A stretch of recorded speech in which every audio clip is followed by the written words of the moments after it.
Okay, so we have Team Dissonance here. We're gonna get started. We're gonna check out your itch.io page. So most of these games are available on itch. You can play test them now. This is Team Dissonance. What can you tell us about Dissonance? Dissonance is a 3D top-down adventure game that features supernatural elements and creepy enemies. That's a little bit weird, but at the same time, strange and interesting.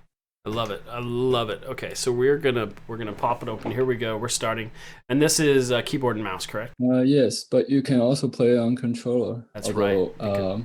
Right now we don't have the UI support for controller. Okay. So we will do keyboard and mouse. Here we go. We're gonna hit. Should we do new game? Continue.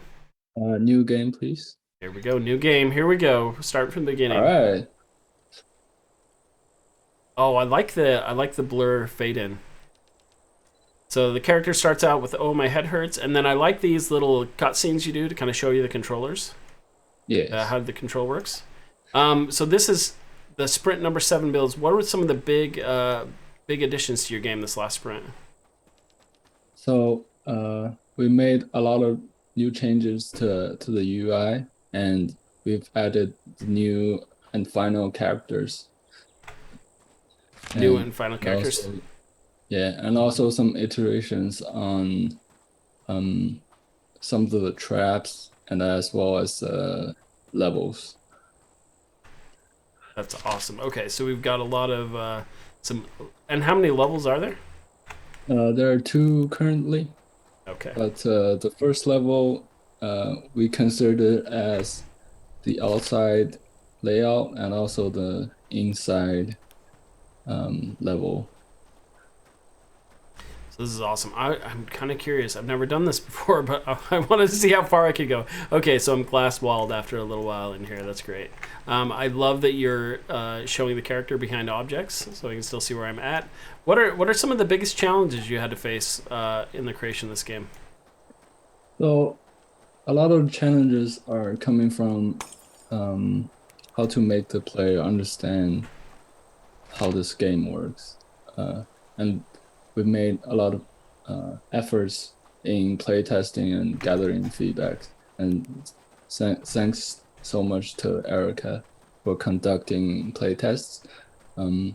These are really valuable feedback from the faculty and as well as other students and whoever's playtesting our games. We're making changes according to the feedbacks that they have, and trying to make the game more clear mechanically to the player so they can kind of understand how it works and have a sense of, hey, I can do this.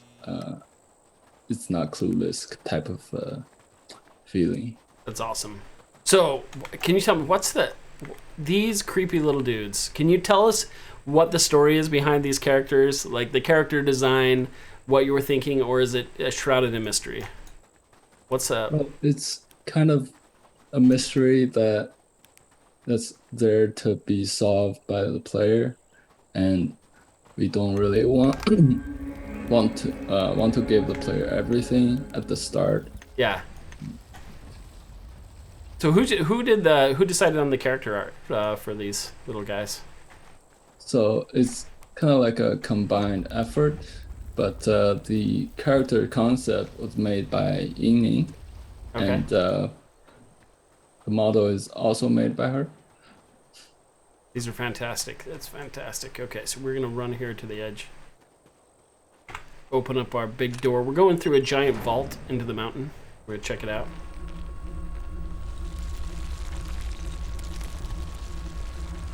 And is this is currently playable on itch.io, correct?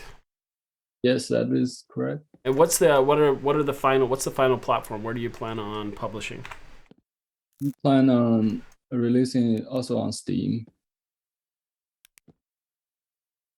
Hopefully by the end of the semester before EAE launch. Okay. Now I can't remember how to roll through here. You should have a UI that's kind of showing you how you kind of should Oh, do it. space bar. There, it's right down there at the bottom. Yeah. Yeah, I wouldn't mind having, at least for the first time you do that. I know maybe I missed something because I was chatting with you, and keep in mind I'm doing two things at once. But just I'm a big fan of, at least for the first time, and maybe even the second, and maybe even always on an indie game, just like, hey, space to roll, especially if you, like, people will forget and not realize or miss it, right? Yeah. That's awesome. Okay, so we got the med kit. Shenzilla says, I love that vault sequence. Shenzilla also says spacebar. Yeah, this is a beautiful game. Can you tell me what kind of role tech art and all the cool effects you have played in since the beginning of development? Yes. So at the beginning, we have some really cool shaders that's made by Holden and Danny. And we also had amazing particle effects made by Joshua. So they've been making those into the game, as well as making new shaders and particle effects, like the one here. When you shine the flashlight on the enemy, there should be a pretty cool particle effect. No, that's awesome. And I can hear like some little. I think I can hear like little grunting when those enemies hit it.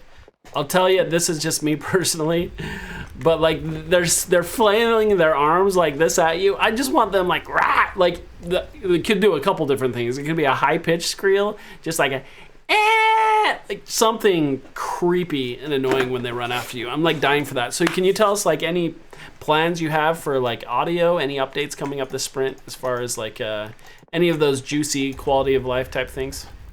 Yeah, so we're currently working with the Berkeley team on those amazing sound effect and music, and hopefully we will have them by next week, and we can start putting them in just those creepy enemies sound effects.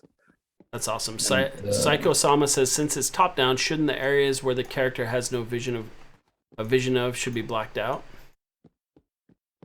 I mean, that's like if you think of it, it would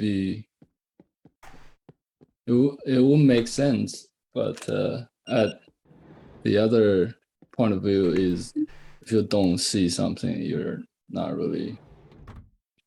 Yeah, I think so. There's a couple ways to look at it, and the way I always kind of look at it, the beautiful thing about 2D games or even top-down, you could look at it that way. I think that's a valid comment that the player, you'd only be able to see what the player was, but some of the puzzle design is that the audience or the player actually gets to see beyond the character view, which actually can be a tool as a designer to help know where to go and what problems to solve. But then Psycho Sama also makes the comment to give a more of a scarier effect, in my opinion. Good call. I always use an example of like the Metroid 2D games when I teach my level design course. There's this moment where you drop down as Samus on a top platform, and you're a weak version of Samus, and then the SAX, the big mega evil Samus, goes walking by, right? And it just scares the snot out of you, even though you can see what the player wouldn't normally. But I think there's validity to what Psycho Sama is saying, so... Yeah, I do understand. And we're at the beginning of our project, we made it really clear in the team that we're not really making a scary game. We're kind of making a thriller type of game that's not aimed towards scary at all. Yeah, that's awesome. And Shenzilla responded to valid approach. Can you tell me? So I'm just gonna give some feedback here. So we've got this really nice cement texture. We've got the rebar sticking out, kind of a realistic kind of rendered. It's still blocky, right? But it feels more polished than the rest of this room. So can you tell me like what the plan is to, like, if you were to say this room were completed, what else would have to be done here?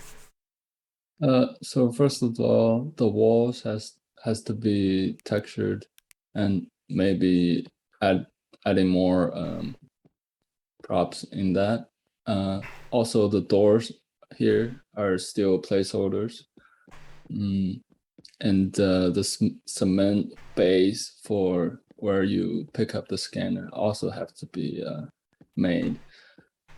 Yeah, that's awesome. So I imagine like your environment artist is hard at work, but I can imagine like conduit, any kind of like panels that you can create that you could set dress all these walls with, little pillars and posts, that kind of stuff. That hopefully, like I imagine, like there would be like a 10 or 15 piece set for wall decorations that could be reused and adjusted to quickly mock this out. Once you've got one nice door fitted and you put the effects on it, maybe some lights open as it goes, could be reused. Yeah, that's awesome. I'm gonna open this bad boy here.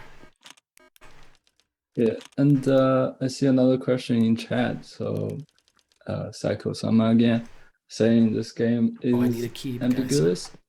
I think in a way, yes. We don't really want to tell the player everything.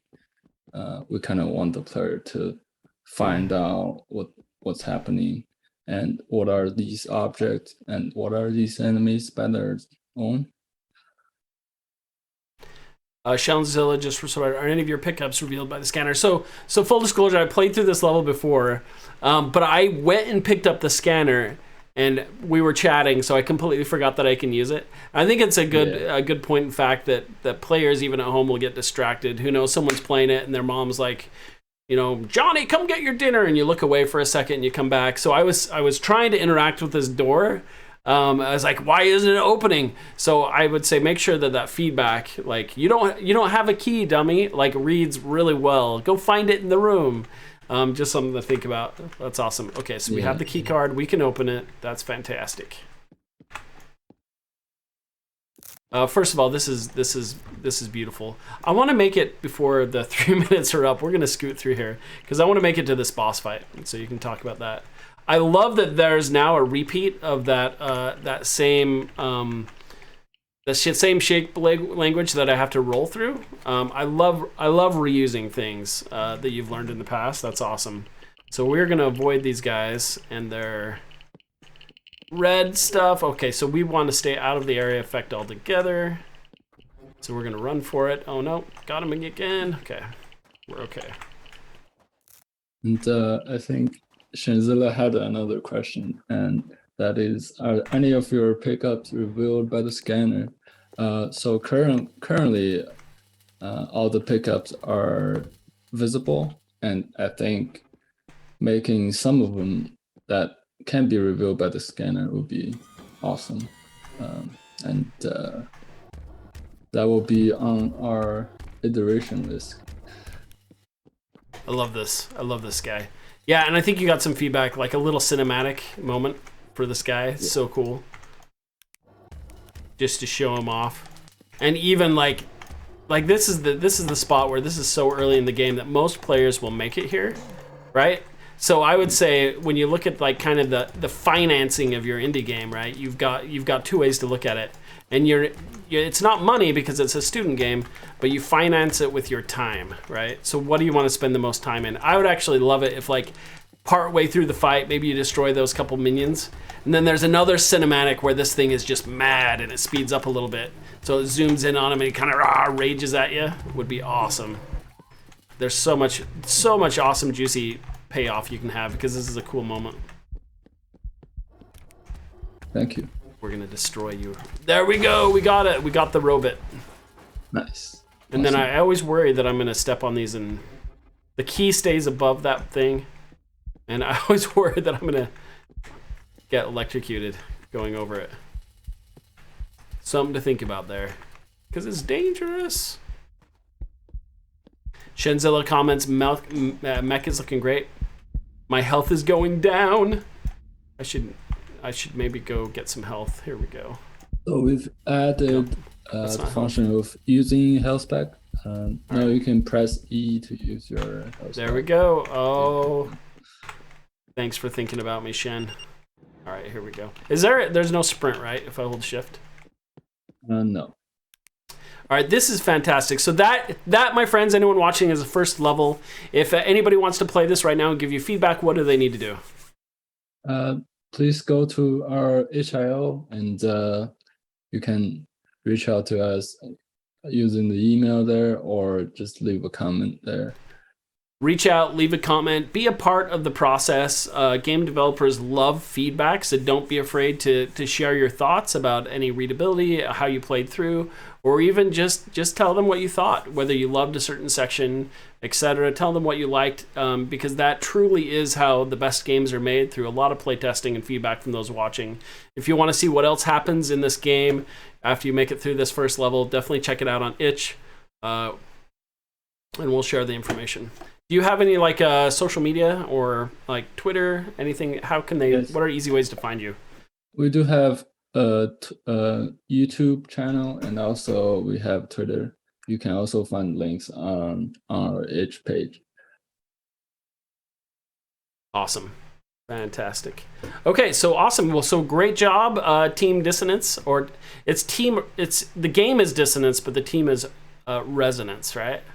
Yes, that is correct. It's not confusing at all, my friend. That's perfect. All right, awesome. We're going to move on to the next game. Great job on this so far.